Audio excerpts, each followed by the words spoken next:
Alright, welcome back to this exciting episode. I'm joined by one of my students, Cruz Mann. What's up? Really awesome. What are you, 9, 10?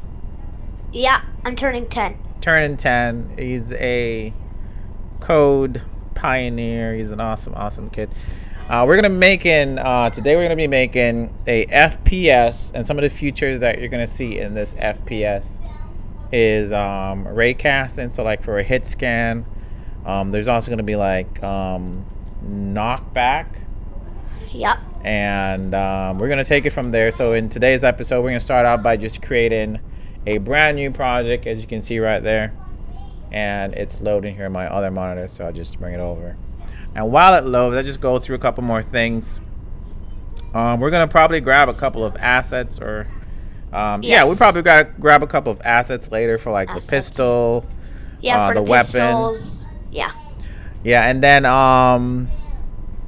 we'll just you got to start basic when you're coding. You really just have to start with like the foundation stuff. So I think today we're gonna try to knock out the first person controller, because you know the camera should be able to look up and down, left and right, and I think the body of the player only turns when you look left and right, but when you look up and down it shouldn't turn. So simple things like that, I think we're gonna try to knock those out first. Alright, so now that the scene is open, we're gonna get started with the first part, which is just creating a nice little camera controller here. So for this, Mr. Cruz, I think we're gonna create a plane, maybe just for the floor. Yeah, a plane. And then our player can just be a capsule. I say cylinder? Capsule. Capsule. Good choice. No, original. Capsule is correct. And now if you look at this capsule, because a lot of people ask this question, which way is the front? Like, is it facing? Which direction is it facing? It's the blue arrow is the direction that's facing. That's why he's one of my top students. And yes, he is completely right. Forward is always that way. So what I like to do to just remember that direction is forward, I actually just like make another little cube here and just kind of like make him look like what was that, Cyclops from X-Men, something like that. It's a little something, and then I just have like he just comes out like that, so then we know that's his forward. Let me fix the lighting real quick. Yeah, because he blends in too much. And let's grab a couple of quick materials. And I know I'm moving kind of fast, but it's on YouTube, so feel free to slow things down. Just gonna create a folder, and in this folder we're gonna put some materials. So I like to just call it mat, and in here we just create a couple of materials, maybe one for the floor. Control D on this, duplicate it, and just rename this other one here, maybe player. Maybe I just duplicate this too and have player 1 player. And so the floor, let's see, I want to color it blue.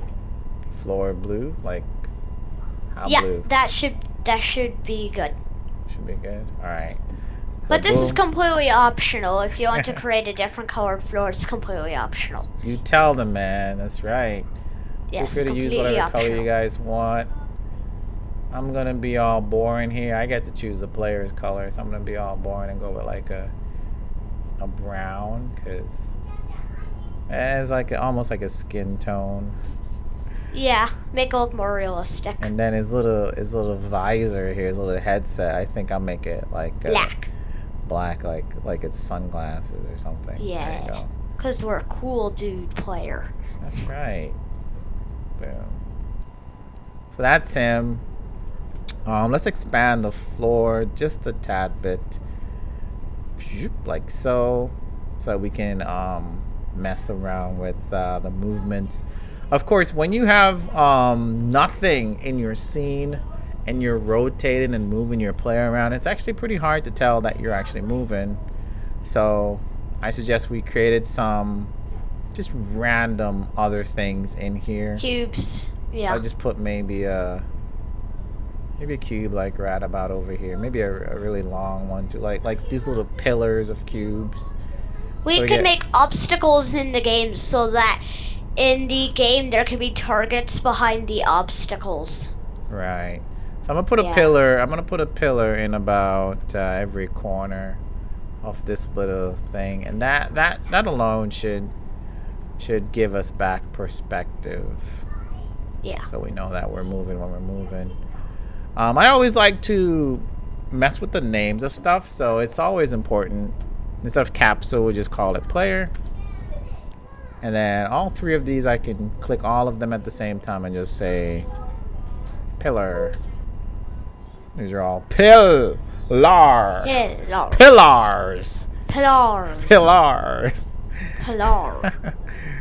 Of course, the only difference between a third-person game and a first-person game is the camera angle, guys. It's the camera angle, yeah. So and the perspective. Yeah, so like right here, you can see in the example, this is a third-person view. So all I got to do is really just kind of put the camera where I want it. So about right there, I suppose, and just maybe a little bit forward here. So this will be the representation of his eyes. And I'll take this camera, and what do I do with the camera? You are going to so that it moves when he moves. Yes, you drag it into the player. You heard him, folks. Drag the camera and drop it right here. Boom, on the player. And so we have the camera parented to the player. Yes. Simple as that. So that when we design the player to move, the camera will follow him. As you can see in the example right here, as I move the player, I'll just use the numbers here. Move him. The camera follows. So that's what we want, and that is awesome. That's it. We are ready now to actually put some code on this thing. And the camera will control the player's rotation, not his movement, just his rotation left and right. Yeah. So like when he rotates this way, the camera can control that. Yeah. But when the camera itself rotate, it's going to be able to look up and down freely. So that's one thing we got to remember. So let's go ahead and code that. For some organizational reasons, I like to create a folder for everything, and I suggest that you all do the same. Yes, just so it's organized. We're going to create a folder here called scripts, and in here we'll go ahead and create our first script. And based on the time, I think we're only going to get this much done. We'll probably have a couple of parts to this. Yep, couple of parts. Yeah, like this will be like part one. Cam script. I'm so good with names. I'm gonna call it cam script. And a lot of times you can just click on the script and drag it and drop it on the camera. But then, I mean, that's great and all, but if you're a complete beginner, I suggest you click on the camera and just right over here where you have the inspector. Yeah. Just drop it right below the button that says add components. Just easier. So just have the camera selected, drag it over here, drop it right here, boom. Couple of things though to note with the camera script. No space when you're giving it a name. No, so or else it will malfunction and error. So, yeah. That's right. You heard it from the boy. He is completely right. If Cruz says it, you know it's true. When opening the script, I like to just double click on it, but you can right click and then just choose open. Or you could use an auto clicker. An auto clicker. So here is the code, a real quick snippet that pops up. And snippet, that's just a terminology used a lot in development. It just means that there's like a piece, like a little sample code. And so they call it snippet. And so here it is. This is our snippet sample code. There are a couple of things you can get rid of in this snippet. But we're going to be using most of it. You can see how the using Unity engine, that's important. These other two are actually for using some advanced features like list and things like those. So we actually don't need these two. You can usually get rid of those two, but just keep the first one here. Yes. And of course, we already know how the code work. In case you don't, we got the start function that does what Mr. Cruz. Tell them about these two functions. Oh, so the void start will be what triggers first. So whatever you put in the start function will happen first. That's right. And then the update. And then in the update function, that will happen after the start function. All right. Well, yes. And Mr. Cruz left out a few things. And so the start function is just that function that runs. It only runs that one time when you click the start. And then the update is basically that continuous loop afterwards.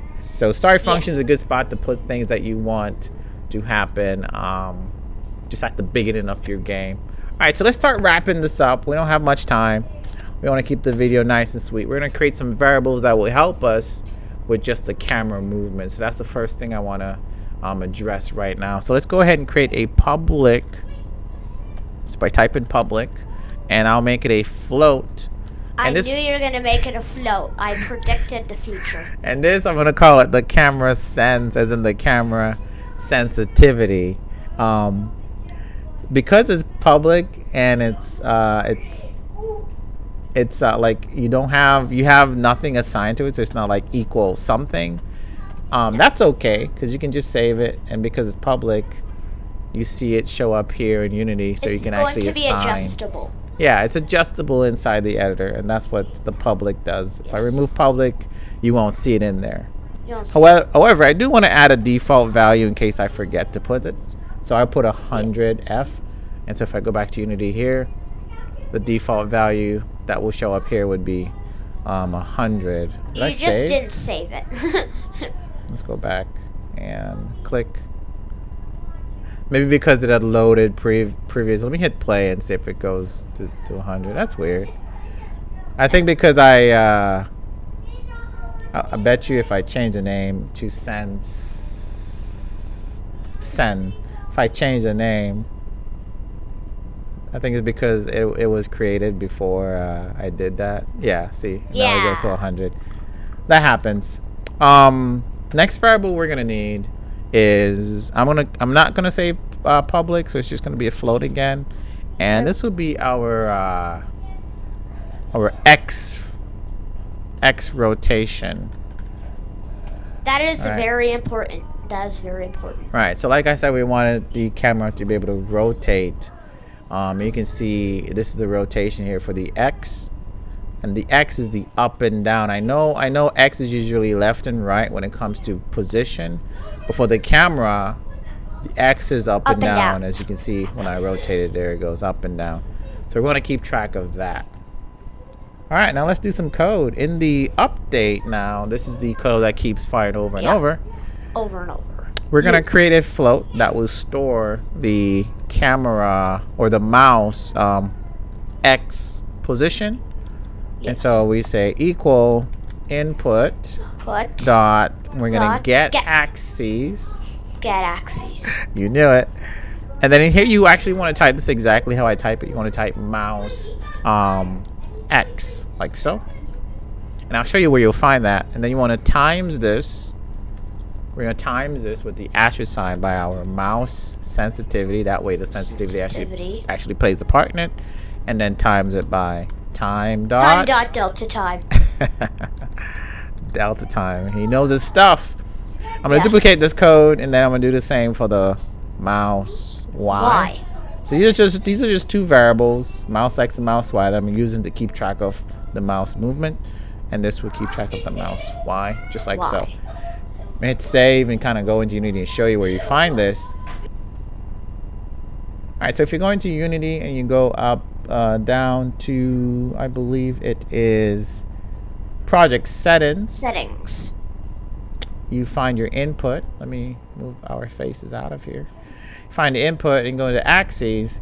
We see all these different movements. So if you go to mouse here, mouse X, which is the left and right, up and down for the mouse, you see here, this is called this.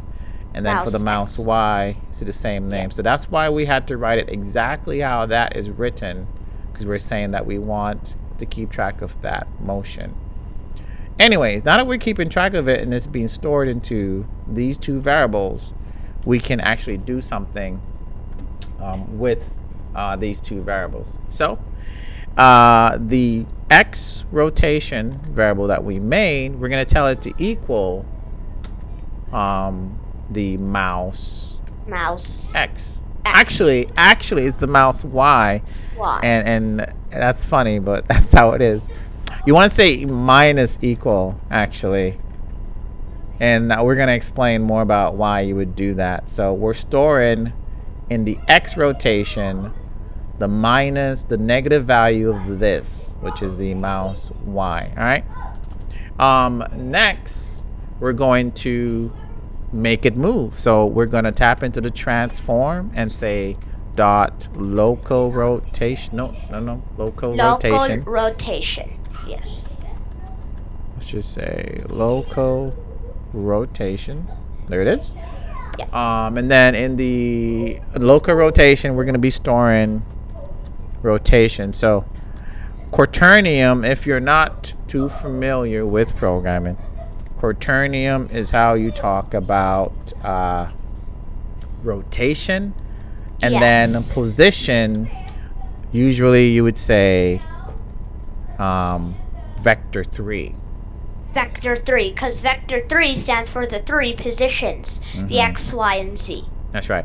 So in here now, we need to give it the X rotation right in there, boom, like so, because we're telling it we want to rotate that much. And then for the Y, we can say, 0. We're not too worried. And then the Z is 0, because we're not telling it to rotate on any one of these.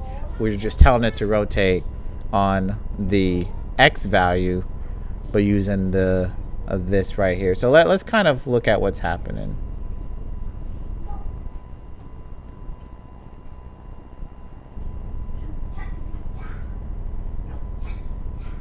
All right, so before I hit play, just kind of want to explain what I said I was going to explain. This here is the Y, the mouse Y is basically the left and right. As you can see, usually, right? That is usually the case, but check this out. This is what I kind of want to explain. The movement to make this camera look up and down is the rotation X. You can see it, the camera's looking up and down. Let me go to the game view so you can see it. Camera looks up and down as this value here changes. If I try to change the Y, that would be the left and right. That would be something else, the left and right. So why am I putting the mouse movement on the Y for our X rotation? Simple. The mouse movement is moving on the Y. So like if I was to draw here, let me try to, can I draw, annotate? Yes, I can. Yes. Let me get a good color here. Red. So for the mouse, it is still X is left and right, and Y is still up and down.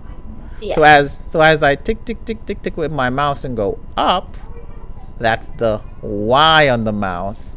But I want to affect when I'm going up, I want to affect which rotation? The X on the camera. And that is why we're doing that. We're kind of like put in right here, as you see, we're putting the mouse X as the information for the rotation on the Y. Yeah. And it makes sense, right? Because rotation is different than position. And the mouse position goes Y, but we want the rotation of the camera to be X. You can see right here, the first value represents X, Y, and Z. Let me remove the annotations. Annotations, remove. All right, and again, I always apologize for going too much into the details, but for anyone that has never done this before, we want it to be that way. Yeah. Also, why are we minusing it, right? You can tell that when a value goes up, look if I bring this value up. I'm bringing the value up, and it's actually looking down. If I bring the value down, then it looks up. So, yes. So, likewise, if I move the mouse up, it's inverted. If I move the mouse up, the camera value, the value of the mouse X, or the mouse Y, would be positive. And since I don't want to be bringing the mouse up and the camera looking down, I thought that would be weird. Then we're just simply sending a negative value Negative, yeah. instead. So if I hit save now, my friends, and just hit play, I know everyone's been waiting for this. You can see that I can move my mouse up and I'm looking up. I can move down, it's looking down. But if I move left and right, nothing yet. It cannot look left and right. But that is okay. We are able to look up and down. Up and down. Last final thing I would suggest we add is just kind of lock in the cursor. So we can say cursor dot, I believe, lock state. Oops. Cursor dot lock state. And then you just say equal lock cursor lock mode dot lock, and this will lock the cursor. Yes. Another thing you want is to probably make the cursor invisible, and so you say cursor dot visible and say equal false. False. Oops, that is not how you spell false, but oh my gosh, but that is. Yes. All right. And so when we save that and hit stop and then hit play, now we can look up and down freely. If it's a little bit too slow, just hit escape to get your cursor back. If it's a little bit too slow, we can play with this here. I think the lower the sensitivity, the higher the sensitivity, the faster. So 250 and click, and yep, now it's a lot faster. Yes. So you can say I can look up and smoother. down. Is this tutorial working, Mr. AI? He goes, all right. Did you like the video? He says yes. You can see him nodding his head there. All right, so like I said, it's probably going to be a couple of parts, but in this video here, me and Mr. Cruz, we created a just a camera functionality. It's not finished, but based on the time, don't want to make the video too long, we can look up and down. The next thing would be to actually rotate the player. You think we got time to do that? It only a couple of codes, maybe 3 or 4. Wouldn't take too long. What do you think? Let's throw it in. Let's throw it in really quickly. Let's go fast. Let's go really fast. We need a variable that represents the player's transform now. Now I've mentioned transform here, and you're probably wondering what that is. That's the whole list right over here that has all the components for the the camera being rotated and all that stuff. All of this is transform. So when we say transform, we're talking about position, rotation, and scale. All three of them. All three of them is in this list. And so when I say transform.local rotation, I specifically targeted the rotation inside the transform and said, move, add this number to the X, keep the Y 0, keep the Z 0. So now we're going to create a public transform. Let's just call this the player body.